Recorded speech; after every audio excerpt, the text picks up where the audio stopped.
அஸ்ஸலாமு அலைக்கும் வரஹ்மத்துல்லாஹி வபரகாத்துஹு. இன்னல் ஹம்தலில்லாஹ் நஹ்மதுஹு வ நஸ்தஈனுஹு வ நஸ்தக்ஃபிருஹு வ நஊது பில்லாஹி மின் ஷுரூரி அன்ஃபுஸினா வ மின் ஸய்யிஆத்தி அஅமாலினா. மை யஹ்திஹில்லாஹு ஃபலா முதில்ல லஹு வ மை யுத்லில்ஹு ஃபலா ஹாதிய லஹு. அஷ்ஹது அல்லா இலாஹ இல்லல்லாஹ் வஹ்தஹு லா ஷரீக லஹு வ அஷ்ஹது அன்ன முஹம்மதன் அப்துஹு வ ரசூலுஹு அம்மா பஅத். ஃபக்கத் காலல்லாஹு தஆலா ஃபில் குர்ஆனில் அலீம் வல் ஃபுர்கானில் மஜீத். அஊது பில்லாஹி மினஷ் ஷைத்தானிர் ரஜீம். பிஸ்மில்லாஹிர் ரஹ்மானிர் ரஹீம். யா அய்யுஹன்னாஸ் இத்தகு ரப்பக்குமுல்லதீ ஹலகக்கும் மின் நஃப்ஸின் வாஹிதா வ ஹலக மின்ஹா ஸௌஜஹா வ பஸ்ஸ மின்ஹுமா ரிஜாலன் கஸீரன் வ நிஸாஅ வத்தகுல்லாஹல்லதீ தஸாஅலூன பிஹி வல் அர்ஹாம் இன்னல்லாஹ கான அலைக்கும் ரகீபா.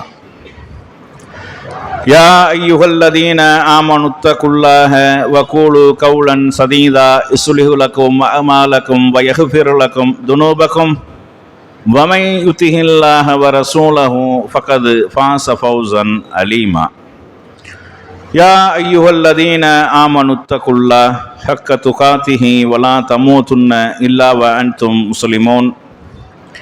கால நபியுனா ஸல்லல்லாஹு அலைஹி வஸல்லம் இன்ன அஸ்தகல் ஹதீஸி கிதாபுல்லாஹ் வ அஹ்ஸனுல் ஹதீ முஹம்மதின் ஸல்லல்லாஹு அலைஹி வஸல்லம். ஷர்ரல் உமூரி முஹ்தஸாத்துஹா வ குல்ல முஹ்தஸத்தின் பிதா வ குல்ல பிதஅத்தின் லலாலா வ குல்ல லலாலத்தின் ஃபின்னார். எல்லாம் வல்ல அல்லாஹ் சுப்ஹானஹு தஆலாவின் நல்லடியார்களே, அல்லாஹுவின் மாபெரும் கருணையினால் புனித ஜும்மா தொழுகைக்காக இங்கே நாம் ஒன்று கூடியிருக்கின்றோம்.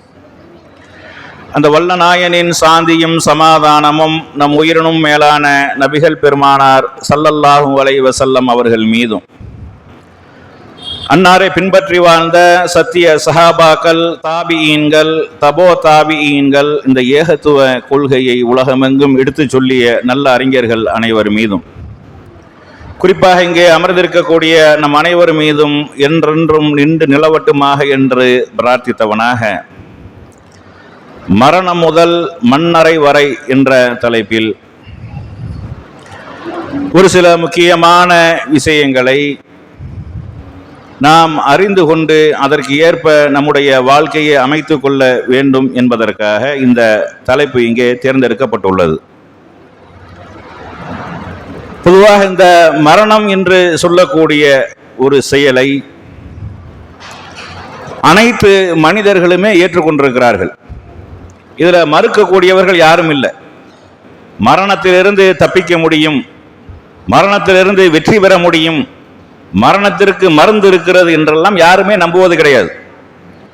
இந்த பூமியில பிறந்து விட்டால் நிச்சயமாக ஒரு நாள் மரணித்து விடுவோம், மரணம் என்பது நம்மளை வந்து அடைந்தே தீரும்.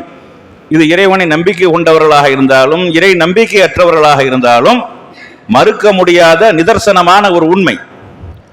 ஆனால் இந்த மரணத்தை கண்டு முஸ்லிம்கள் பயப்பட வேண்டிய அவசியமே கிடையாது.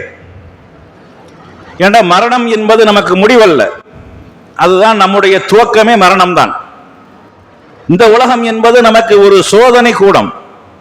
நம்ம எப்படி வாழ்கிறோம் என்பதற்காகத்தான் இது நமக்கு சோதனையாக ஆக்கப்பட்டிருக்கிறதே ஒழிய மரணம் என்பது மூமின்களுக்கு முஸ்லிம்களுக்கு முடிவானது கிடையாது, அதுதான் துவக்கமானது. அப்படிங்கிறத முதல்ல அடிப்படையாக மனதில் பதிய வைத்துக் கொள்ள வேண்டும்.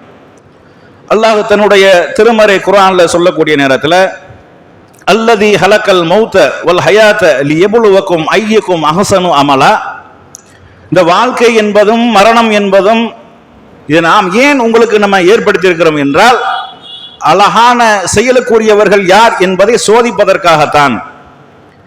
அப்ப மரணம் வாழ்க்கை இரண்டையும் அல்லாஹ் ஏற்படுத்தியிருக்கிறது சோதனை என்றால், இந்த சோதிப்பது எங்கே கொண்டு போய் முடியும் என்றால் அடுத்து மண்ணறை, அதற்கப்புறம் மறுமை. இது நமக்கு மரணம் என்பது முடிவல்ல என்பது இந்த வசனம் சொல்லுகிறது. இந்த உலகம் என்பது நமக்கு சோதனையாக படைக்கப்பட்டிருக்கிறது என்பதையும் இந்த வசனம் சொல்லுது. மனிதன் மரணிக்க மாட்டான் என்றால் அவன் மனிதனாக இருக்க முடியாது. மனிதன் என்றால் மரணத்தை சுவைத்தே ஆக வேண்டும். மனிதன் மட்டும் கிடையாது, ஜீவராசிகள் அனைத்தும் மரணத்தை சுவைத்தே ஆக வேண்டும். அதுல நபிமார்களும் விதிவிலக்கு அல்ல. ஈசா அலைஹிஸ்ஸலாம் அவர்களுக்கு மட்டும் விதிவிலக்கு வழங்கப்பட்டிருக்கிறது. அவர்களும் இந்த பூமிக்கு வருவார்கள், வந்து இந்த பூமியிலே மரணம் அடைந்து இந்த பூமியில் இருந்துதான் அவர்களும் எழுப்பப்படுவார்கள்.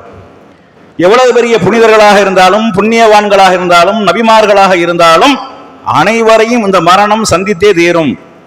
மரணத்திலிருந்து விரண்டோடி இறுக்கமாக கட்டப்பட்ட கோட்டைகள் நீங்கள் இருந்தாலும் சரிதான், அங்கேயும் உங்களை மரணம் வந்து சந்தித்தே தீரும். மரணத்திலிருந்து யாரும் விதிவிலக்கு இல்லை அப்படிங்கிறத விளங்கிக் கொள்ள வேண்டும். அடுத்து இந்த மரணம் சம்பந்தமாக நம்ம மக்களிடத்தில் நிறைய ஒரு தவறான ஒரு எண்ணங்களும் சிந்தனைகளும் இருக்கிறது. மரணம் என்பது அது நல்லபடியா வீட்டிலே இருக்கையில மௌத்தா போகணும், அல்லது மக்காவில் போய் மௌத்தா போகணும், அல்லது மதீனாவில் மௌத்தா போகணும், இந்த மரணம் தான் நல்ல மரணம் அப்படிங்கிற மாதிரி நினைக்கிறாங்க. இது யாருக்கும் சொல்ல முடியாது.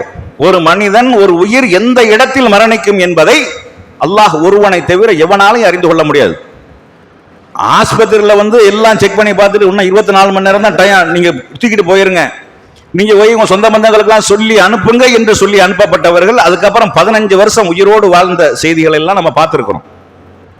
தன்னுடைய ஒரு குடியிலிருந்து மௌத்தா போகணும் என்று ஊரே கட்டி வீட்டிலே கெதியா கிடந்தவர்கள் ஊட்ட ஊட்டி வெளியேறி எங்கேயோ ரோட்ல போய் அனாதையாக மௌத்தா போகக்கூடிய காட்சிகளை எல்லாம் நம்ம பார்த்திருக்கிறோம். அப்ப மரணம் இந்த நேரத்தில் தான் வரும், இந்த இடத்தில் தான் வரும், இப்பத்தான் வரும் என்பதை யாரும் அறியவில்லை. அதுதான் ஒரு பெரிய ஒரு பிளஸ் பாயிண்ட். ஒரு மனிதனுக்கு மரணம் இப்பத்தான் என்று தெரிந்து விட்டால் அவனுடைய அநியாயங்களும் அழிச்சாட்டியங்களும் பெரிய அளவுக்கு அதிகமாக போய்விடும். ஒரு மூமினாகவே ஒரு முஸ்லீமாகவே இருந்தாலும் இப்ப கரெக்டா 2027 இதே பிப்ரவரி மாசம் இதே இந்த 7ஆம் தேதி தான் மௌத்தா போவோம் அப்படின்னு தெரிஞ்சா இந்த ஒரு வருஷ காலத்துல கடைசி நேரத்துக்கு முன்னாடி வரைக்கும் என்ன ஆட்ட வேண்டாலும் ஆடலாம். அதுக்கப்புறம் அல்லாஹ்ட்ட பாவ மன்னிப்பு கேட்டுக்குருவோம், தௌபா செஞ்சுக்கிருவோம், அதுக்கப்புறம் நம்ம மீண்டும் திருந்தி வந்துருவோம், அல்லாஹ் தான் எல்லாத்தையும் மன்னிக்க கூடியவனா இருக்கிறான், இப்படியான சிந்தனைகள் வரும். ஆனா மரணத்திற்கு என்று எந்த ஒரு வயது வித்தியாசமும் கிடையாது. எந்த நேரத்திலையும் மரணம் வரலாம். தாயினுடைய கருவறையில பிறக்கு முன்னாடி, இந்த பூமியை பார்க்க முன்னாடி மரணிக்கக்கூடியவர்கள் இருக்கிறார்கள், பிறந்து மரணித்தவர்கள் இருக்கிறார்கள், 150 வருஷம் 200 வருஷம் வாழ்ந்தவர்கள் இருக்கிறார்கள். இன்னும் அல்லாஹ் சொல்லக்கூடிய சம்பவம் 950 ஆண்டுகள் நூஹ் அலைஹிஸ்ஸலாம் வாழ்ந்ததாக வரலாறுகள் நம்ம குர்ஆன் நமக்கு சொல்கிறது. அப்ப மரணத்திற்கு என்று எந்த ஒரு வயது வரம்பும் இல்லை. ஆனா அன்றைய காலத்திற்கும் இன்றைய காலத்திற்கும் ஒரு சின்ன வித்தியாசம் இருக்குது. சின்ன வித்தியாசம் இல்லை, பெரிய வித்தியாசம்.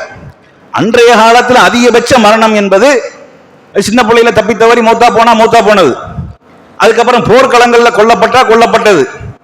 அதை தாண்டிட்டா வயதானவர்கள் தான் மரணிப்பார்கள் என்ற நிலைதான் பெரும்பாலும் இருந்தது. இப்ப நமக்கு இந்த ஒரு 100 வருஷத்துக்கு முன்னாடி அதுதான் நிலைமை. இப்படித்தான் நம்ம என்ன செஞ்சோம், வயசான காலத்துல தான் மரணம் வரும் அப்படின்னு மரணத்திற்கு ஓரிரு வாசல்கள் மட்டும்தான் இருந்தது. இன்னைக்கு மரணத்தினுடைய வாசல்கள் 100 வாசல்கள் இருக்கு. சும்மா போய்கிட்டு இருக்கிறான், வண்டி எவன் மேல கொண்டு போய் ஏத்தணும், இவன் வண்டியில போகல, சும்மா ரோட்ல ஓரமா போய்கிட்டு இருக்கவன் மேல வண்டி ஏறுகிறது. வீட்டுல படுத்து கிடக்கிறான், வீடு இடிஞ்சு மேல விழுந்துருது. இப்படி மரணத்தினுடைய வாசல்கள் பல ஆயிரங்களாக ஆக்சிடென்ட்ங்கிற பேர்ல, அதுபோக நோய்கள், கொடிய நோய்கள், அந்த காலத்துல தெரியாத நோய்கள்லாம் இன்னைக்கு புதுசா சொல்றாங்க. சக்கரை வியாதிலாம் அந்த காலத்துல பணக்கார வியாதியா இருந்தது, சுகர்லாம். இன்னைக்கு 15 வயசு 25 வயசுக்காரங்களுக்குலாம் சுகர் இருக்குது, அதுக்கு டேப்லெட் போட்டுக்கிட்டு இருக்கிறாங்க. கேன்சருங்களா அதெல்லாம் அரிதாக காணப்பட்ட ஒரு நோய். இன்னைக்கு ஊருக்கு 30 பேர் 50 பேர் இருக்கிறாங்க. அப்ப மரணத்தினுடைய வாசல்கள் திறக்கப்பட்டிருக்கிறது, அதிகமாக இருக்கிறது. அப்ப எந்த நேரத்திலையும் மரணம் வரலாம் என்பதில் நம்ம உறுதியாக இருக்கணும். மரணம் வரக்கூடிய நேரத்தில் நாம் முஸ்லிமாக மரணிக்க வேண்டும், மூமினாக மரணிக்க வேண்டும். இதுதான் ஒவ்வொரு முஸ்லிமுடைய எண்ணமாக இருக்கணும், ஒவ்வொரு மனிதனுடைய எண்ணமாக இருக்கணும். அது அல்லாஹ் குர்ஆன்ல ரொம்ப அழகா சொல்லி காட்டுறான். யா அய்யுஹல்லதீன ஆமனு இத்தகுல்லா, நம்பிக்கை கொண்டவர்களே. கூப்பிடுறதெல்லாம் யாரை கூப்பிடுறான், நம்பிக்கை கொண்டவர்களே கூப்பிடுறான். இத்தகுல்லா, அல்லாஹ்வை அஞ்சிக் கொள்ளுங்கள். ஹக்க துகாத்திஹி, அவனை எந்த முறையில் நீங்கள் அஞ்ச வேண்டுமோ அந்த முறையில் அஞ்சிக் கொள்ளுங்கள். வலா தமூதுன்ன இல்லா வ அன்தும் முஸ்லிமூன், முஸ்லிம்களாகவே தவிர நீங்கள் மரணித்து விடாதீர்கள். அப்ப மரணம் நம்மளை சந்திக்கக்கூடிய நேரத்தில் நாம முஸ்லிமாக மரணிக்க வேண்டும். முஸ்லிமாக மரணித்தால் தான் அடுத்து தொடக்கமாக இருக்கக்கூடிய வாழ்க்கை பிரகாசமாக இருக்கும். இல்லை என்றால் மிகப்பெரிய ஒரு இருள் சூழ்ந்த ஒரு வாழ்க்கையாக மாறிவிடும். அதுல நம்ம கவனமா இருக்கணும். ஏன்னா இன்னைக்கு எத்தனையோ பேர்கள் அப்புறம் திருந்திக்கிடுவோம், அப்புறம் பார்த்துக்கிடுவோம், இன்னைக்கே நமக்கு மரணம் வந்துட போது, நாளைக்கே நமக்கு மூத்தா போயிட போறோம், இப்படியான எண்ணத்தில் எத்தனையோ பேர் வாழ்ந்து கொண்டிருக்கிறார்கள்.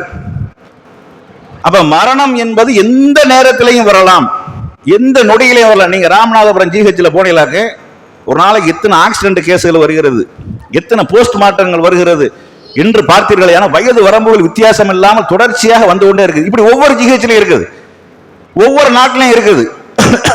இப்படியாக மரணம் என்பது அடுக்கடுக்காக வந்து கொண்டே இருக்கிறது. அது மாதிரி உலகத்தில் பிறக்கிறது அப்படித்தான் பிறந்துகிட்டு இருக்குது. ஒரு பக்கம் போய்கிட்டு இருக்கு, ஒரு பக்கம் வந்துகிட்டே இருக்குது. போறது ஒரு பக்கம், வர்றது ஒரு பக்கம். ஆனா வர்றது கூடுதலா இருக்குது. அதானே இன்னைக்கு 200 கோடி மக்கள் இருக்கிறாங்கன்னா சிறுக சிறுக தானே கூடி இருக்குது. போறது வரைக்கும் போய்கிட்டு தான் இருக்குது, வர்றது கூட வந்துகிட்டு தான் இருக்குது. அப்ப மரணம் என்பது எந்த நேரத்தில் வரும் என்பதை, எந்த இடத்தில் வரும் என்பதை அல்லாஹ்வை தவிர யாராலையும் அறிய முடியாது. எந்த நேரத்திலையும் வரலாம். வரக்கூடிய நேரத்தில் நம்ம முஸ்லீமாக இருக்க வேண்டும். இதை நம்ம கவனத்தில் கொள்ளணும். அது மாதிரி நபி ஸல்லல்லாஹு அலைஹி வஸல்லம் அவர்கள் சில எச்சரிக்கையும் சொல்றாங்க. இந்த காரியம் நடந்து கொண்டிருக்கக்கூடிய நேரத்தில் நீ மரணித்து விட்டால் நீ முஸ்லீமாக மரணிக்க மாட்டாய், ஈமானோடு நீ மரணிக்கவில்லை அப்படிங்கிறாங்க. விபச்சாரம் செய்த நிலையில் எவன் மரணிக்கிறான், செய்து கொண்டிருந்த அந்த நிலையில் எவன் மரணிக்கிறானோ அவன் முஸ்லிமான மூமினான ஒரு மரணத்தை அவன் சந்திக்கவில்லை. திருடக்கூடிய நேரத்தில் எவன் ஒருவன் மரணிக்கிறானோ, திருடி கொண்டிருக்கக்கூடிய நேரத்தில் எவன் மரணிக்கிறானோ அவன் மூமினாக மரணிக்கவில்லை. மது அருந்திய நிலையில் எவன் மரணிக்கிறானோ அவன் மூமினாக மரணிக்கவில்லை. அப்ப இன்னைக்கு இந்த மது என்கிற ஒரு பழக்கம், போதை என்கிற ஒரு பழக்கமும் அதிகமாகி விட்டது. 50 பேர்ல ஒரு 5 பேரை புறக்கி எடுக்கிறது கஷ்டமா இருக்கு. அதுக்கு அடிமையாகாத அவர்கள் என்று சொல்லக்கூடிய அளவுக்கு தான் போய்கிட்டு இருக்கு. அதிகமான மக்கள் போதையில ஊறி திளைச்சிருக்கிறாங்க. சாவுகளை பார்த்தாலும் அப்படித்தான் இருக்குது. பாட்டில வாங்கி உள்ள சொருகிட்டு வரான், பைக்ல கீழே விழுகிறான், பாட்டில் வெடிச்சு உள்ளக சொருகிறது. இவன் போதையில நல்லா போறவன் மேலவே ஏத்திடுறான். அப்ப இப்படியாக என்னது, இந்த மாதிரியான மரணங்கள் நமக்கு வந்து விடக்கூடாது. மரணம் சாதாரணமாக எப்படி வந்தாலும் பிரச்சனை இல்லை. அதாவது இந்த சில பேர்கள் என்ன நினைப்பாங்கண்டா, இந்த சக்கராத்துடைய அந்த வேதனை என்பது மரணத்திற்கு என்று இருக்கக்கூடிய ஒரு வேதனை. அது அனைவரும் என்ன செய்வாங்க, விதிவிலக்கா உள்ளவங்க பொடுக்கு திருக்கிட்டு போறாங்களா இல்லையா, அதுல கூட இன்னைக்கு இந்த சுவருக்கு டேப்லெட் போறாங்களா இல்லையா, அவர்களுக்கெல்லாம் அட்டாக் என்பது தெரியவே தெரியாது. அட்டாக் ஆகும், காப்பாற்ற முடியாது, ஒண்ணும் செய்ய முடியாது. சைலண்ட் கில், அப்படியே போயிடும், சத்தம் இல்லாம போயிடும். ஹார்ட் அட்டாக்னு வந்தா நெஞ்சு வலிக்கும், அப்படி காப்பாற்றப்பட்டவர்கள் நிறைய பேர் இருக்கிறாங்க. ஆனா இந்த சுகருக்கு டேப்லெட் போடக்கூடிய காரணத்தினால அந்த பிரச்சனையே இருக்காது. இது காப்பாற்றுறதுக்கு உண்டான வழியே இல்லை, வந்துட்டா முடிஞ்சு போச்சு. ஏன்னா வலிக்காது, கத்த முடியாது, சைலண்டா என்ன செஞ்சிருக்காங்க ஆளை அப்படி எல்லாம் போய்கிட்டு இருக்குது. அப்ப இந்த மாதிரியான விஷயங்கள்ல இருந்து நம்ம என்ன செய்யணும், ஞாபகமாக இருக்க வேண்டும். முஸ்லிம்களாக மரணிக்கக்கூடிய ஒரு பாக்கியத்தை எல்லாம் நமக்கு தரணும். சரி, மரணித்து விட்டோம். மரணித்து விட்டா இதுக்கப்புறம் என்ன நடக்குது, என்ன கபருக்குள்ள மண்ணறையில என்ன நடக்குங்க பார்க்க முன்னாடி இந்த உலகத்துல இதுக்கு நம்ம என்ன, நம்மளை வச்சு என்ன செய்யப்படுகிறது, இதுல மார்க்கம் சொல்லக்கூடிய வழிமுறை என்ன, மார்க்கம் காட்டிய வழிமுறை என்ன என்பதை நம்ம பார்க்கணும். ஏன்னா இதுல நிறைய மக்கள் என்ன செய்யறாங்க, தவறு செய்யறாங்க. அதே மாதிரி இந்த மண்ணறைகளை வைத்துத்தான் ஒரு சமுதாயம் வழிகெடுக்கப்பட்டு கொண்டிருக்கிறார்கள். மண்ணறையின் மீது கொண்ட பக்தியின் காரணமாகத்தான் இறை நம்பிக்கையிலிருந்து விடுபட்டு கொண்டிருக்கிறார்கள், இணை வைப்பு கொள்கையை நோக்கி சென்று கொண்டிருக்கிறார்கள். அப்ப இது சம்பந்தமாக லேசா தொட்டு பார்த்துட்டு அப்புறம் மண் அறைக்குள்ள என்ன நடக்குது அப்படிங்கிறத பார்த்துருவோம். அதாவது ஒரு மனிதன் மரணித்து விட்டானையானால் அவங்க கண்ணு திறந்த நிலையில மரணிப்பாங்க. அந்த மரணம் நேரம் என்பது வானவர்கள் தெரிவார்கள். யாருக்கு, யார் மரணம் அடைய போறார்களோ அவர்கள் வானவர்கள் நிற்பாங்க. ரூஹ் எடுக்க போறது அப்ப உணர்வார்கள். அந்த நேரத்துல ஒவ்வொருத்தனும் விரும்புவானா, நம்ம முஸ்லீமா மாறிடணும் அப்படின்னு விரும்புவான். கொஞ்சம் அவகாசம் தாங்க, நல்லறம் செஞ்சுட்டு வந்துடுறேன் அப்படின்னு கேட்பான். கொஞ்சம் அவகாசம் தாங்க, என்னுடைய செல்வத்தை எல்லாம் நல்ல வழியில செலவழிச்சிட்டு வந்துடுறேன். இருக்கிற வரைக்கும் கொடுக்க மாட்டான்.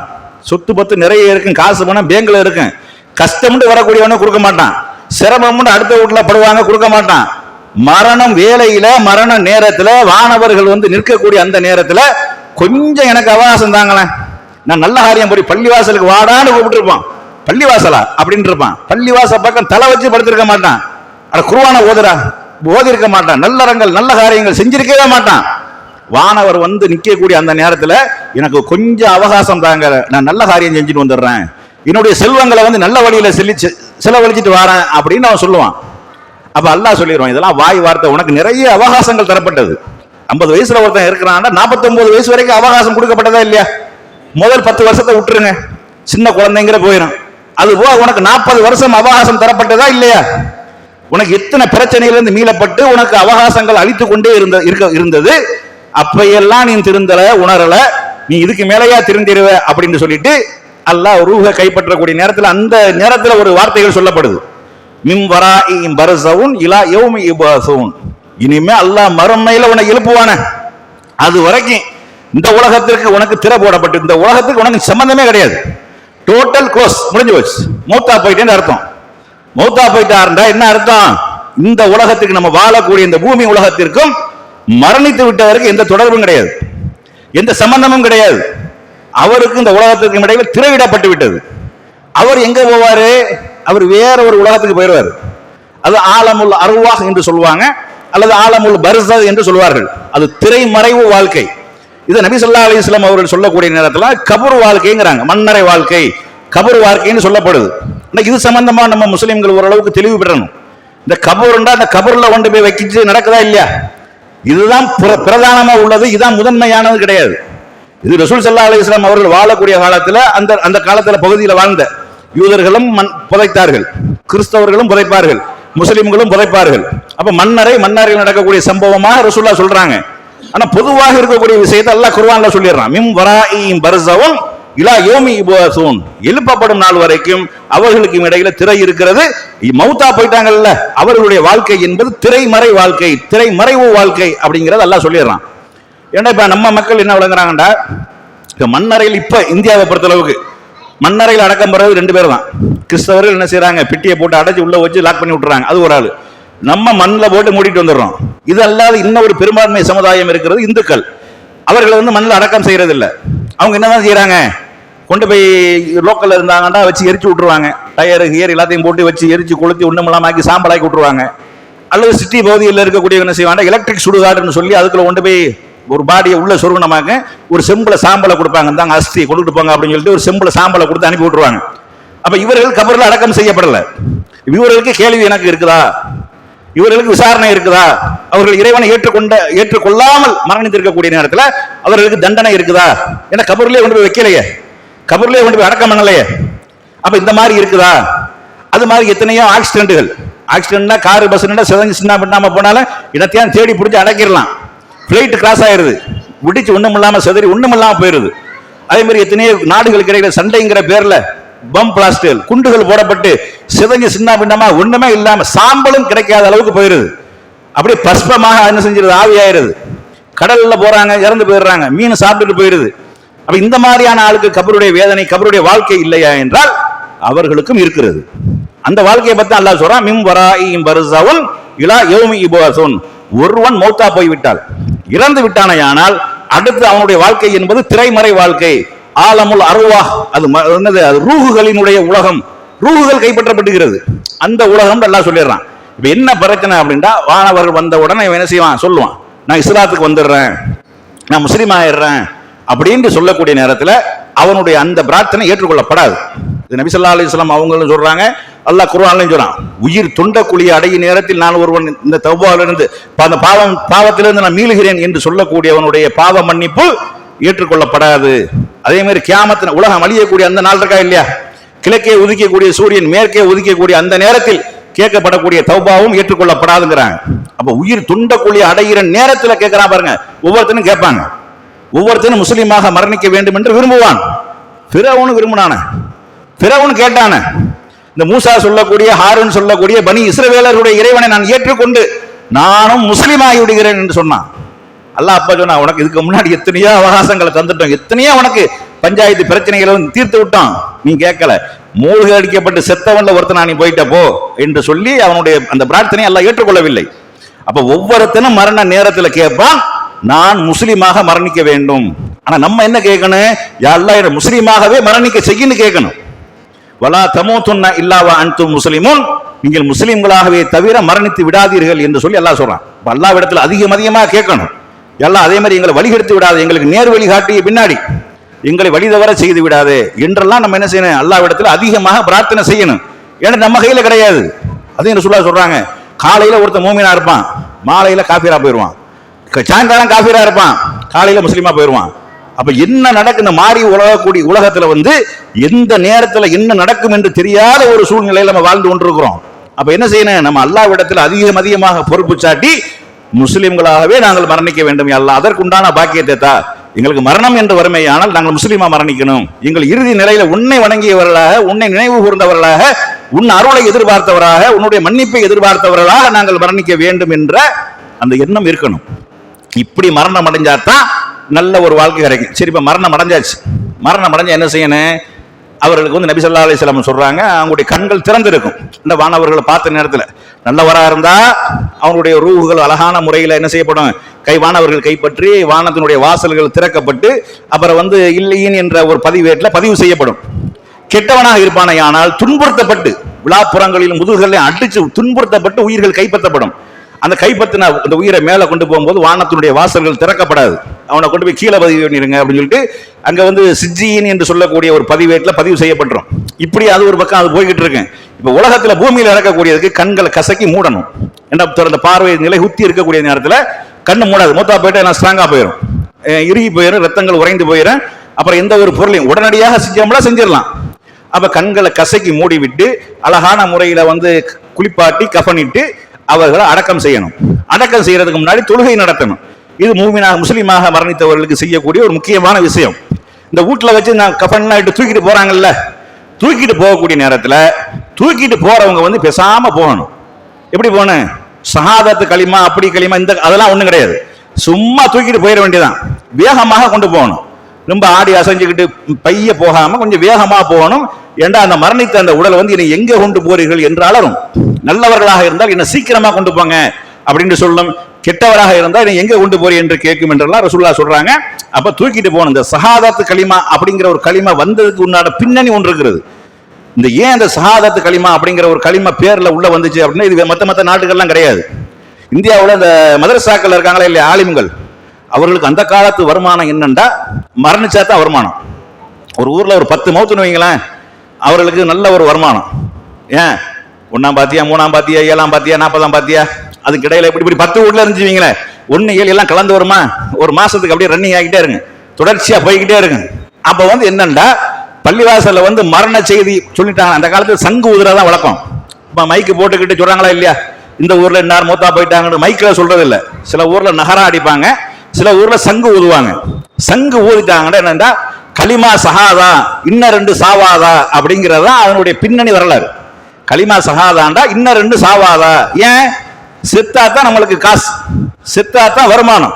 மரணித்து விட்டார்கள் ஏன்னா அதை வச்சு சம்பாதிச்சிடலாம் அப்படிங்கிற அளவுல என்ன செஞ்சு இந்த களிமா சஹாதா அப்படிங்கிறத இதனுடைய பின்னணியில உருவானதுதான். இஸ்லாத்துல உள்ளது கிடையாது. ரசூலுல்லாஹ் மௌத்தா போனவங்களை தூக்கிட்டு போகும்போது நீங்க களிமா சொல்லிக்கிட்டு போங்க, நம்ம களிமா சொல்லிட்டு போறோம், அவருக்கு என்ன விளங்கா போகுது, அவருக்கு என்ன கேட்கா போகுது.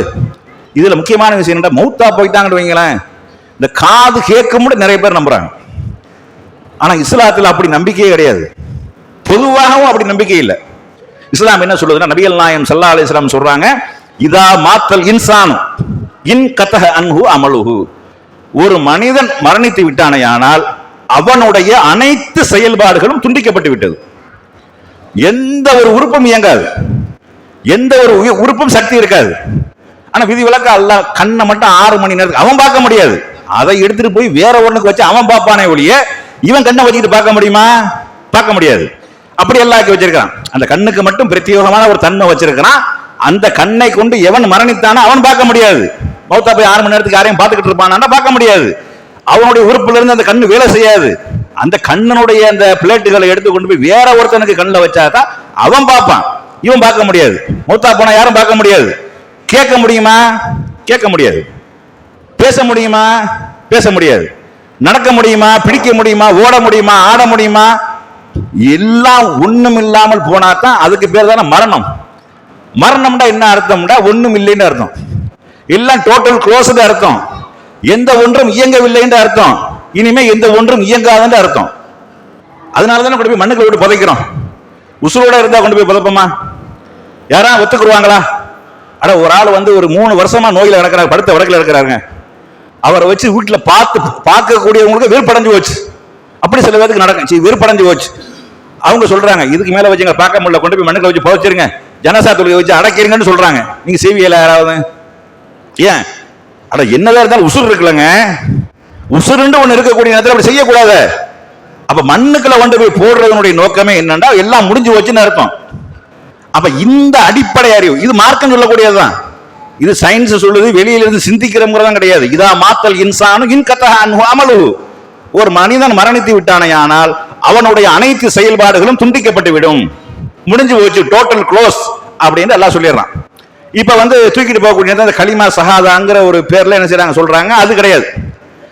அதுக்கு மேல இன்னும்டா அந்த கபன அந்த அந்த பெட்டி இருக்கா இல்லையா, சந்தூக்கு பெட்டி, அதுக்கு மேல பச்சை போர்வை. இந்த பச்சை போர்வைக்கும் இஸ்லாத்துக்கு என்ன சம்பந்தம் எனக்கு இன்ன வரைக்கும் தெரியல. இந்த பச்சை போர்வைக்கும் இஸ்லாத்துக்கு என்ன சம்பந்தம்? ரசூல் ஸல்லல்லாஹு அலைஹி வஸல்லம் பச்சை போர்வையை போத்தினார்களா, அல்லது பச்சை போர்வையை போத்தி கொண்டாலும் தெரிஞ்சாங்களா, அல்லது யாரை மௌத்தா போனாலும் பச்சை போர்வையை போத்தினாங்களா, அல்லது முந்தைய நபிமாருடைய எந்த கபர்களையாவது பச்சை போர்வையை போத்தினாங்களான்னு எனக்கு தெரியவே இல்லை. பச்சை போர்வைக்கும் இஸ்லாத்துக்கு என்ன சம்பந்தம்னு தெரியல. பச்சை போர்வையை கொண்டு போய் போத்திடுறாங்க, மேல போத்திட்டு மல்லிகைப்பூ அள்ளிய போடுறாங்க. மல்லிகைப்பூ, ஒரு பொண்டாட்டிக்கு ஒரு முளை பூ வாங்கி கொடுத்திருக்க மாட்டாரு, ஒரு அலுவா வாங்கி கொடுத்திருக்க மாட்டாரு. பொண்டாட்டி மௌத்தா போனா என்னது, 10,000 ரூபாய்க்கு மல்லிகைப்பூ வாங்கி போட்டு, இதெல்லாம் பிற மதத்து கலாச்சாரம். அவங்க வந்து ஊர்வலம் தூக்கிட்டு போகக்கூடிய நேரத்தில் மாலைகள் பூக்கள் எல்லாம் பிச்சு போட்டு போவாங்க. இது மாதிரி தூக்கி இந்த கொண்டு போய் கடைசியில் கபர் வாசல பிச்சு போடப்படுது. ஏன் இதுக்கு இப்படி கூட விளக்கம் சொன்னாலும் சொல்லுவாங்கன்னு நினைக்கிறேன். இந்த உள்ள கபர்ல வச்ச உடனே புது மாப்பிள மாதிரி தூங்குன்னு ரசூலா சொல்றாங்க. நமக்கு நவமத்தில் அரோஸ், இங்க புதுமான மணமகன் போல தூங்குங்க. யாருக்கு? நல்லவர்களுக்கு. சரி, அதனால வாசம் மனமா இருக்கட்டும் மேல கொண்டு போய் போடுறாங்களா என்னன்னு தெரியல. ஆனா இங்க மல்லிகை பூ போடுறதுக்கு பூ போடுறதுக்கு எதுவும் சம்மந்தம் கிடையாது. இது ஒண்ணு நடக்குது. சரி, உள்ளக்க தூக்கிட்டு போயாச்சு. இப்ப ஜனாசா தொழுகை, இது ஒரு முஸ்லீமாக மரணித்து விட்டவர்களுக்கு இறுதியாக செய்யக்கூடிய ஒரு மிகச் சிறந்த ஒரு பிரார்த்தனை. இதுல கூட சரியான முறையில் செய்யறதில்லை. இந்த பிரார்த்தனையை கூட, இந்த ஒரு வழிமுறையை கூட சரியான முறையில் செய்யாமல் பள்ளிவாசல வச்சு என்ன செய்யப்படுகிறதுனா, நீங்கள் சாஃபி மதுஹபை சேர்ந்தவர்களாக இருந்தால் நீங்க வந்து முதல் தக்பீர்ல என்ன செய்யணும், அல்ஹம்து சூரா ஓதணும். இரண்டாவது தக்பீர்ல என்ன செய்யணும், நீங்க வந்து ஸலவாத் ஓதணும். மூணாவது தக்பீர்ல, நாலாவது தக்பீர்ல துஆ ஓதணும் அப்படின்னு சொல்றாரு. நீங்க ஹனஃபி மதுஹபாக இருந்தால் நீங்க முதல் தக்பீர்ல சனா ஓதணும், இரண்டாவது தக்பீர்ல ஸலவாத் ஓதணும், மூணாவது தக்பீர்ல, நாலாவது தக்பீர்ல துஆ ஓதணும். அப்ப ஹனஃபி மதுஹப்ல உள்ளவங்க அல்ஹம்து சூரா ஓத வேண்டியதில்லை. ஏன்? அவங்க வந்து அல்லாஹ் வந்து அவர்களுக்கு தனி ஸ்பெஷலா கொடுத்துருக்கான். இவங்க சாஃபி மதுஹப்ல இருக்கக்கூடிய இவங்க தான் அல்ஹம்து சூரா ஓதணும். ஆனா ரசூல் ஸல்லல்லாஹு அலைஹி வஸல்லம் எப்படி தொழுகை வச்சாங்க தெரியுமா? ரசூலுல்லாஹ்வுடைய ஜனாசா தொழுகை எப்படி இருந்தது என்றால், இப்னு அப்பாஸ் ரலியல்லாஹு அவங்க சொல்றாங்க, இந்த மாதிரியான ஒரு பழக்க மக்கள் அந்த காலத்திலே சில எடுபட்டு இருக்கிறது. அப்போ ஒரு ஜனாசா தொழுகை சப்தமாக தொழுகை வைக்கிறாங்க, ஓதுறாங்க, கிராத் ஓதுறாங்க. அல்ஹம்து சூரா துணை சூறாவை சப்தமாக ஓதுகிறார்கள். ஓதிட்டு தொழுகை முடிஞ்சிட்டு சொல்றாங்க, நீ ஏன் இதை செஞ்சேன்னு தெரியுமா? இதுதான் நபி வழி என்று நீங்கள் அறிந்து கொள்ள வேண்டும் என்பதற்காக ரசூலுல்லாஹ் ஜனாசா தொழுகையில் அல்ஹம்து சூரத்துல் ஃபாத்தியாவை ஓதினார்கள் என்பதை உங்களுக்கு தெளிவுபடுத்துவதற்காக தான் செஞ்சேன் என்று சொல்லி புகாரியில் இந்த ஹதீஸ் பதிவு செய்யப்பட்டிருக்கிறது. அப்ப ஜனாசா தொழுகையில வந்து அல்ஹம்து சூரா கண்டிப்பா ஓதணும். இந்த ஜனாசா தொழுகை இருக்கா இல்லையா, அது ஒரு தொழுகைங்கிற பேர்ல தான் ரசூலுல்லாஹ் சொல்றாங்க. கண்டிப்பாக ஒளி செஞ்சிருக்க வேண்டும். சும்மா 4 தக்பீர் தானே போய் நின்று வந்துடும், அப்படி செய்யக்கூடாது. ஜனாசா தொழுகை என்றால் அதுக்கு என்ன செய்யணும், அதற்கு ஒளி செய்ய வேண்டும். ஒளி செய்யற மாதிரி அல்ஹம்து சூரா ஓதணும். லா ஸலாத்த லிமன் லம் யக்ரா ஃபி ஃபாத்திஹத்தில் கிதாப், யார் சூரத்துல் ஃபாத்திஹா ஓதவில்லையோ அவனுக்கு தொழுகை இல்லைங்கிறாங்க. அப்ப மதுஹப்ங்கிற பேர்ல பிளவுபட்டு என்ன செய்யறாங்கன்றா, நீ ஹனஃபி மதுஹபா இருந்தா நீ அல்ஹம்து சூரா ஓத தேவையில்லை, நீ சாஃபி மதுஹபா இருந்தா ஓதணும். ஆனா ரசூலுல்லாஹ் என்ன செஞ்சாங்க, அல்ஹம்து சூரா ஓதனாங்கிறதுக்கு தெளிவான ஆதாரம் இருக்குது. இது ஒரு விஷயம். அடுத்து இன்னொரு விஷயம் என்ன அப்படின்னா, இந்த ஜனாசா தொழுகை யார் வைக்கிறது, இது ரொம்ப ஒரு முக்கியமான விஷயம். 5 வேளை தொழுகை பள்ளிவாசல இமாம் தொழுகை வைக்கிறார். அது அவர் தொழுகை வச்சுட்டு போறாரு, அவருக்கு சம்பளத்தை கொடுத்துறோம். நம்ம சும்மா அவனு தொழுகை வைக்கல, ஏதோ மார்க்க பண்ணி செய்யறாரு, பிரச்சாரம் செய்யறாரு, வேலை வெட்டிக்கு போகாம பள்ளிவாசல இருக்கிறாரு. 5 வேளை தொழுகை நம்ம வர முடியாது, போக முடியாது, லேட் ஆயிருவோம். கரெக்டா சொன்ன இடத்துக்கு ஒருத்த வர முடியுமா? சம்பளத்தை கொடுத்து வச்சிருந்தோம்னா மற்ற பராமரிப்பு வேலையும் பார்த்துக்கிட்டு இருந்தாருந்தா கரெக்டா செஞ்சிருவார்.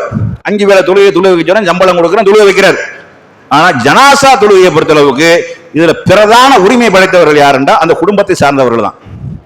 ஏன்னா ஒரு ஜனாசாவுடைய இறுதி சடங்குகள், இறுதி அந்த பிரார்த்தனையில வந்து, அது பிரார்த்தனை என்பது காசுக்காக செய்யக்கூடிய பிரார்த்தனை பார்த்துருப்பேன். நீங்க இங்க நான் ஒரு தடவை யாசின் ஓதுறத பார்த்துருப்பேன். நம்ம ஊர்ல பணக்குளம்லாம் வந்து இதில் அதிகமாக புழக்கத்தில் உள்ள ஆளுங்க. நான் ஒரு தடவை யாசின் எப்படி ஓதுவாங்க, யாசின், அது மட்டும்தான் நம்ம காதல விழுகும். அதுக்கப்புறம் இலஹி துரிஜவுன், இது கடையில் 5 ஐன் இருக்குது. ஐன்னு சொன்னா 5 ஐன் இருக்கு, நமக்கு தெரியுமா? அவ என்ன ஓதனை விளங்குமா?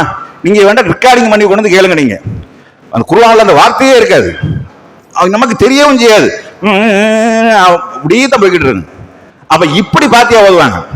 காசு இருக்கிற வீட்டுக்கு ஒரு பாத்தியா ஓதுறாங்க, காசு இல்லைன்னா அந்த வீட்டுக்கு ஒரு பாத்தியா ஓதுறாங்க, பணக்கார வீடு நல்ல காரு பங்களா வாசல் இருந்தாக்க இழுத்து ஓதுறாங்க. இப்படி நடக்கா இல்லையா?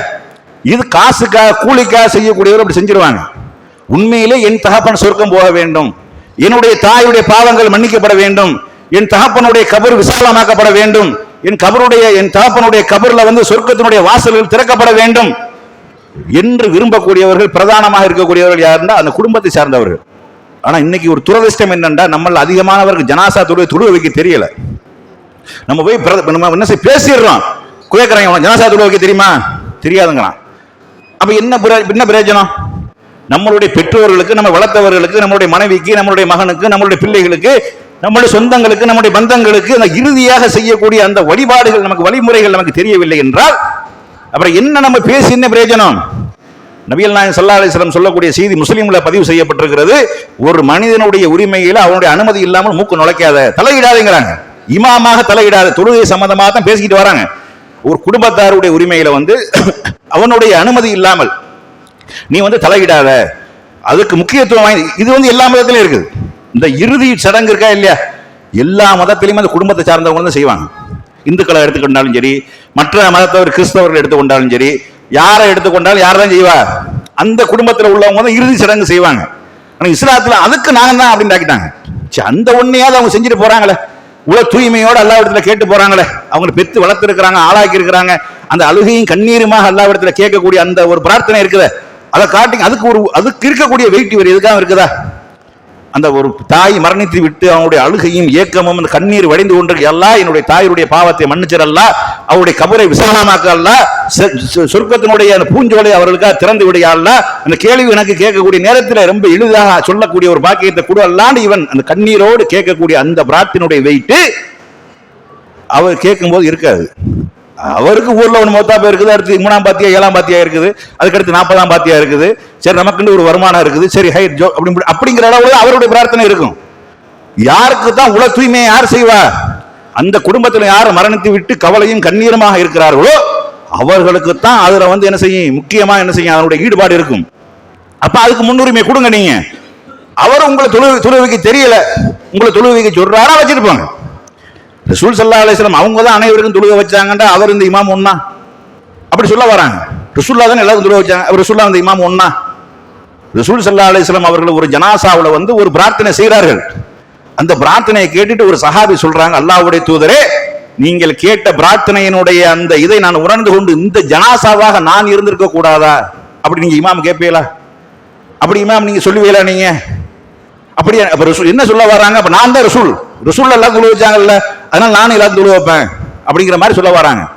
அந்தந்த குடும்பத்திற்கு அவன்கிட்ட கொடு, அவன் செய்வான், அதுக்கு உண்டான உரிமை அவனுக்கு இருக்கிறது. அவனுக்கு தெரிஞ்ச அவன் சரியான முறையில் கேட்பான், அது அவனுக்கும் அவன் இறைவனுக்கும் உள்ளது. நீ ஏன் தடை போடுற? இப்படிங்கிற ஒரு விஷயத்தை நம்ம என்ன செய்யறோம் பார்க்கிறோம். அப்ப அந்த குடும்பத்தார்கள் விஷயமா நீங்க என்ன செய்யணும், அந்த ஜனாசா தொழுகை எப்படி தொழுக வைக்கணும்னு தெரியணும். அதுக்கடுத்து என்ன, பாத்தியா. இந்த பாத்தியா இருக்குது சுபஹானல்லாஹ், எங்கையில இருந்து ஆரம்பிக்க தெரியுமா? மௌத்தா போனதுல இருந்து 2 நாள் கழிச்சு கொண்டு போய் அடக்கம் பண்ணாலும் சரி, அது வரைக்கும் கிட்டத்தட்ட ஒரு 30-35 பாத்தியா. நம்ம உள்ள இருந்து வந்து நான் ஒன்னையும் பார்க்கலன்னு வந்துட வேண்டியதான். அதை பாத்தியா, இதை பாத்தியா, அங்க பாத்தியா, இங்க பாத்தியா, கடைசியில் உள்ள வச்சுட்டு அதை பாத்தியா, நான் எதையுமே பார்க்கலன்னு வந்துட வேண்டியதான். எத்தனை பாத்தியாக்கள்! இதெல்லாம் மார்க்கத்துல உள்ளதா? இதெல்லாம் ரசூலுல்லாஹ் சொல்லி கொடுத்ததா? இப்படி ரசூலுல்லாஹ் செஞ்சாங்களா? அப்புறம் ஜனாசா தொழுகை கொண்டு போய் அடக்கம் பண்ணிட்டு ரசூல் ஸல்லல்லாஹு அலைஹி வஸல்லம் சொல்றாங்க, உங்களுடைய சகோதரர் விசாரிக்கப்பட போகிறார், விசாரிக்கப்பட்டு கொண்டிருக்கிறார், அவர்களுக்காக நீங்கள் உறுதிப்பாட்டை கேளுங்கள்ட்டாங்க. அவர்கள் அல்லாஹ்விடத்தில், யா அல்லாஹ் என்னுடைய சகோதரன் மரணித்து விட்டான், அவன் முஸ்லிமாக மரணித்திருந்தானே, ஆனால் அவனுடைய பாவத்தை மன்னிச்சிரு, கேட்கக்கூடிய கேள்வி லேசாக்க கேட்க வை, அவருக்கு இலகுவான முறையில் பதில் சொல்ல கிருபை செய்யி, அவர் சொர்க்கத்து பூஞ்சோலையாக ஆக்கி வை, அப்படி நம்ம கேட்கணும். அவருடைய கபரை விசாலமாக்கு என்றெல்லாம் அவர்கள் கேட்கணுமா? ஹோல்சேலா கேட்கணுமா? ஹோல்சேலா கேட்கின்ற ரசூலுல்லாஹ் செஞ்சிருப்பாங்கல்ல. ரசூலுல்லாஹ் காலத்துல எத்தனை பேர் மூத்தா போனாங்க, எத்தனை பேரை கொண்டு போய் அடக்கம் பண்ணாங்க? யாருக்காவது ஃபாத்தியா ஓதுனாங்களா? அல் ஃபாத்திஹா அப்படின்னு ரசூலுல்லாஹ் சொன்னாங்களா? ஓதிட்டு அல்ஹம் சூரா ஓதி ஆமீன் சொன்னாங்களா? பின்னாடி சொன்னாங்களா? இப்படி ஒரு வழிமுறையை உண்டாக்குனாங்களா? நீங்க ஏன் புதுசா உண்டாக்குறீங்க? நீங்க இஸ்லாத்துல இல்லாத, மார்க்கம் சொல்லாத, மார்க்கத்தினுடைய வழிகாட்டி செய்யாத ஒரு வழிமுறையை நீங்கள் ஏன் செய்கிறீர்கள்? இது இது பாவத்தில் சேர்ந்துராதா? இதை கொண்டு போய் உங்களுக்கு நரகத்தில் கொண்டு போய் சேர்த்துறாதா?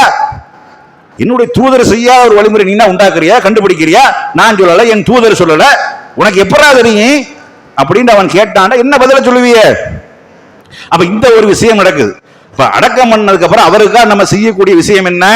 அல்லாஹ்விடத்தில் என்ன செய்யணும்? அல்லாஹ் என் சகோதரன் அடக்கப்பட்டிருக்கிறான், அவன் முஸ்லிமாக மூமினாக மரணித்திருப்பானே, ஆனால் அவனுடைய பாவத்தை மன்னிச்சிடலான்னு ஒவ்வொருத்தரும் கேட்கணும். ஒரு சஹாபி தன்னுடைய பிள்ளைகளுக்கு வசியத்து செய்யறாரு, என்னுடைய அடக்க ஸ்தலத்துல நீங்க ஒரு ஒட்டகத்தை அறுத்து அதை கரியை பங்கு வைக்கிற அளவுக்கு நின்று எனக்காக நீங்க பிரார்த்தனை செய்யுங்கள் அப்படி சொன்னாங்க. அப்ப அந்த இடத்துல வந்து விசாரிக்கப்பட முன்கர் நக்கீர் என்ற வானவர் வருவாரு, விசாரிப்பாரு. விசாரிக்கக்கூடிய அந்த நேரத்தில் நம்ம சரியான பதிலை சொல்லணும். அதற்கு உண்டான உறுதி நமக்கு கிடைக்க வேண்டும் என்றால் அது நீங்கள் கேட்கக்கூடிய பிரார்த்தனையின் மூலமாக நடக்கும்டாங்கிற சொல்ல. நீங்க உங்கள் சகோதரன் அவர் கேள்வி கேட்கப்படுகிறார், அவருக்காக நீங்க பிரார்த்தனை உறுதிப்பாட்டை கேளுங்கள், அவர் உறுதியாக பதில் சொல்வதற்கு உறுதிப்பாட்டை கேளுங்கள் இப்படி நிமிஷம் சொல்லியிருக்காங்க. சரி, இப்ப அடக்கம் பண்ணியாச்சு. ஆனா அடக்கம் பண்ணினதுக்கு அப்புறம் நடக்கக்கூடிய விஷயங்கள் இருக்கா இல்லையா? சும்மா செத்தம் புதைச்சம் அப்படிங்கிறது இல்ல. இது மற்றவர்களுடைய நம்பிக்கை. இஸ்லாத்தினுடைய அடிப்படை என்னது? மரணம் என்பது துவக்கம். உள்ள கொண்டு போய் வச்சாச்சு. இப்ப இங்க ஒரு வாழ்க்கை துவங்குகிறது. இந்த வாழ்க்கை என்ன அப்படிங்கறது சொல்வதற்கு நேரம் இல்லை. சரியா? சால வரக்கூடிய காலங்களில் பார்ப்போம். அல்லாஹ் நம் அனைவரையும் முஸ்லிமாகவே மரணிக்கக்கூடிய ஒரு பாக்கியத்தை நம் அனைவருக்கும் தந்தருள் புரிவானாக என்று கூறி என்னுடைய முதல் உரையை நிறைவு செய்கின்றேன். வாஹிர் தவானா அனில் ஹம்துலில்லாஹி ரப்பில் ஆலமீன்.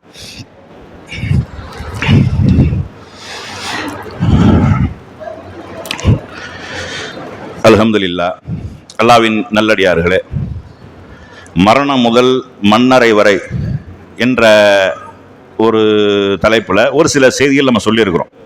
இந்த வாழக்கூடிய காலத்தில் நம்ம முஸ்லீமாக வாழணும், ஒழுக்கமாக வாழணும், இறைவனை வணங்கி வாழணும். மரணம் என்பது முஸ்லீமாகவே நம்ம மரணிக்க வேண்டும். அதுதான் சிறந்த ஒரு பாக்கியம். இந்த உலகத்தில் முஸ்லீம்கள் என்று அடையாளப்படுத்துவது பாக்கியம் கிடையாது. மரணிக்கக்கூடிய நேரத்தில் முஸ்லீமாக மரணிப்பது என்பதுதான் கிடைத்த ஒரு பெரிய பாக்கியம். அதுக்கு அல்லாஹ்விடத்தில் அதிகமாக என்ன செய்யணும்? உறுதிப்பாட்டை கேட்கணும். நபி ஸல்லல்லாஹு அலைஹி வஸல்லம் அவர்கள் கூட என்ன செய்வாங்கன்னா இந்த ஒரு துஆவை அதிகமாக செய்வாங்க. அல்லாஹும்ம யா முகல்லிபல் குலூப் சப்பித் கல்பிஹி அலா தீனிக. உள்ளங்களை புரட்டக்கூடியவனே, என்னுடைய உள்ளத்தை உனது மார்க்கத்தை நீ நிலைநிறுத்தி வைப்பாயாக, நீ நிலைநிறுத்தி வைக்கணும் அப்படின்ட்டு. அதே மாதிரி ரப்பனா லா துஆஹிதுனா இன்ன சீனா, நாங்கள் அறியாமல் செய்த பாவங்கள், இந்த மாதிரி எங்களுடைய பாவங்களை எல்லாம் மன்னிச்சிடல. இந்த மாதிரியான பிரார்த்தனைகளை எல்லாம் அதிகமாக இறைவனிடத்தில் கேட்கணும். முஸ்லீமாக மரணிக்கக்கூடிய ஒரு பாக்கியம். சரி, மண்ணறையில் வச்ச உடனே என்ன நடக்குதுன்னா 2 வானவர்கள் வருவாங்க. உள்ள கொண்டு போய் வச்சு அடக்கம் பண்ணியாச்சு. அடக்கம் பண்ணதுக்கு அப்புறம் 2 வானவர் முன்கர் நக்கீர் என்று சொல்லக்கூடிய நீல நிற கண்களை உடைய கருத்த நிறத்தில் இருக்கக்கூடிய 2 வானவர்கள் கர்ண கொடூரமா அப்படியே வருவாங்க. வந்து என்ன செய்வாங்கன்னா உயிரை கொடுத்து எழுப்பிடுவாங்க. எழுப்பி உட்கார வச்சுக்கிட்டு அவங்க கேட்பாங்க. இதுல வந்து உலகத்துல வாழக்கூடிய நேரத்தில் முஸ்லீமாக வாழக்கூடியவர்கள் ஒரு இருக்கிறாங்க. நயவஞ்சகத்தனமா, முனாஃபிக்காக, முஸ்ரிக்காக, காஃபிராக இப்படி வாழக்கூடியவர்கள் 2 பகுதி தான். ஒன்னு முஸ்லீம், இன்னொன்னு முஸ்லீம் அல்லாதவர். இப்படியா இருக்கக்கூடிய நேரத்தில் நல்லடியாராக இருந்தால் அவருடைய பதில வந்து ரொம்ப இலகுவாக இருக்கும். மண் ரப்புக்க அப்படின்னு நல்லா கேட்பாங்க வானவர்கள். அந்த முன்கர் நக்கீர் என்ற வானவர்கள் கேட்பாங்க. இதுல வந்து நம்ம சில விஷயங்களை விளங்கிக் கொள்ள வேண்டிய என்னன்னா, இந்த முன்கர் நக்கீர் வானவர்ங்கிறது வந்து டோட்டலா உலகத்துல யார் மூத்தா போனா இவங்க தான் ஆஜராகுவாங்கன்னு அப்படி கிடையாது. அதே மாதிரி உயிரை எழுக்கிறதுக்கு வானவர் இருக்கிறாங்களா இல்லையா? அவரும் டோட்டலா உலகத்திற்கு நம்ம மக்கள் இஸ்ராயல்னு ஒரு வானவர் நம்பிக்கிட்டு இருக்கிறாங்க. இஸ்ராயல்னு ஒரு வானவர் இருக்கிறாரு, அவர் தான் உயிரை பறிக்கக்கூடிய வானவர். டோட்டலா உலகத்துல எங்க யார் மூத்தா போனாலும் அங்க ஆஜராயிருவாரு. இங்க அங்க அமெரிக்காவில் அங்க இங்க இங்க உலகத்துல எல்லா இடத்துலையும் ஒரு வினாடிக்கு எத்தனையோ ஆயிரக்கணக்கான பேர் மூத்தா போறாங்க. அத்தனை பேர் உயிரை இவதான் போய் கைப்பற்றணும் அப்படிலாம் கிடையாது. ஒவ்வொருத்தருக்கும் எல்லாம் ஒவ்வொரு வானவர் நியமிச்சிருக்கிறான். நம்மளுடைய வானவர் நம்மள்ட்ட இருக்கிறாரு. கட்டளை வர்ற வரைக்கும் காத்துக்கிட்டு இருப்பாரு. வந்துருச்சுன்னா கைப்பற்றிடுவாரு. ஒரு வினாடி முந்தவும் செய்யாது பிந்தவும் செய்யாது, டோட்டலா முடிஞ்சு போயிடும். அப்ப இப்படி சில விஷயங்கள் இருக்கு, அதை நம்ம நம்பிக்கை வரணும். அப்ப முன்கர் நக்கீர் என்ற வானவர் வந்து அவரது பேர்ல அழைக்கப்படுறாங்க. ஒவ்வொருத்தருக்கும் தனித்தனி முன்கர் நக்கீர் இருக்கிறாங்க. ஒவ்வொரு ஆளும் எல்லாத்துக்கும் விசாரிக்க அப்படி கிடையாது. அப்ப அந்த முன்கர் நக்கீர் என்ன செய்வார்னா, மண் ரப்புக்க, உன்னுடைய இறைவன் யார் அப்படிங்கிற கேள்வி. அந்த கேள்விக்கு இந்த உலகத்துல வாழக்கூடிய நேரத்தில் ஈஸியா பதில் சொல்ல நம்ம நினைப்போம், இறைவன் தானே.